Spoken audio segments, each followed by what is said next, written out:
Please click like and subscribe and that little notification bell for the next episode. We're in Erick right now at the 100 Meridian Museum, and we're with Cindy Young. The 100th Meridian is one of the most accurately surveyed boundaries in the United States. This last survey was done in 1927 to 1929 by Samuel Gannett. We also had some historical artifacts from the period of cattle trails. Western Cattle Trail or Dodge City Trail went through this area along the 100th Meridian. I had an opportunity to work with Mr. Bonebreak from the hardware store next door in creating this exhibit. This is just some of the types of kitchen tools that housewives used in that time, as well as an indication of what he sold in his hardware store next door. Of course, the 100th Meridian is intersected by Route 66, which kind of makes us an extra interesting stop to make on your tour through Route 66.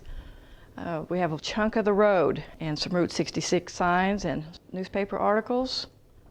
Cindy, I want to say thank you very much for showing us this wonderful museum, and hopefully all the people who see the show will want to come in and visit these exhibits. The 100 Meridian Museum is right across the street from the Roger Miller Museum. Okay, we're speaking to Glenda right now, and Glenda, you run this museum, is that correct? Well, I'm just on the board. I'm one of the trustees. There's about 15 of us.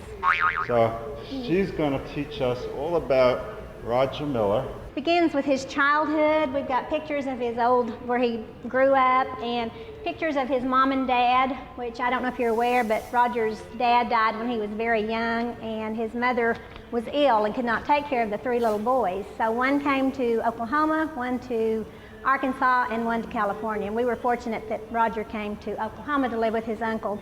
He went to school at Erik until he was suspended for putting firecrackers in the radiator. And he didn't know the teacher was standing behind the door when he did it, so he was suspended, and he went to Delhi, which is a little community school about 15 miles from here. Okay, on this wall we have 6 of his gold records. Come on down, we've got several pictures of Roger with many of his colleagues. This is a picture of him with his Grammys. He won 11 Grammys total in over a 2-year period. Well, Glenda, I just want to say thank you for enlightening us about all these facts about Roger Miller. The best, do not miss, Route 66 experience. It's the Sand Hills Curiosity Shop. Insane. Sand Hills Curiosity Shop, Route 66 attraction, right here in Erick, and it's got all kinds of things in front of it. Obviously, at one time, it was the city meat market. So what we do is not necessarily about music, but it's about a thing we call insanity at its finest. What we do when the tour groups come, they call us ahead of time. And Annabelle makes a poster for them if she's got time, and we meet them out in the street with the poster and the flag from their country, and we throw kisses at them and welcome them to America when they come into town. Then we go up and hug and kiss every one of them. Actually, we molest them and talk to the video cameras. Come in here and give everybody a beer, whether they want one or not, because they probably need one, don't know it. And do our mediocre music program. It don't get no better than that, dadgummit. In the world, would you believe where you can see rednecks work and play in their own environment? Insanity at its finest right here at the world-class, world-famous Sand Hills Curiosity Shop.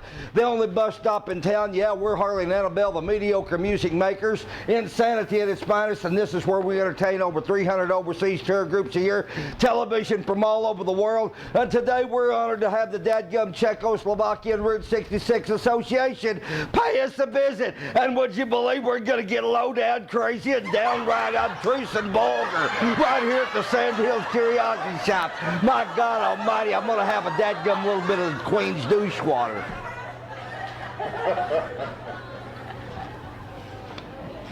I started out at the age of 12 as a guitar player. Spent about 22 years on the road. Came here from San Antonio, Texas after my 4th divorce. And this is where me and Annabelle ran into each other about 1986, April of 1986. So we've been here at this location for about 24 years and 6 months, I believe is what it works out to be. Oh, I know. We try to keep it as dirty as we can. Yes, you better believe it, Mama. What? Are they out there? You gotta be kidding me. We hear sounds of rumbling. There's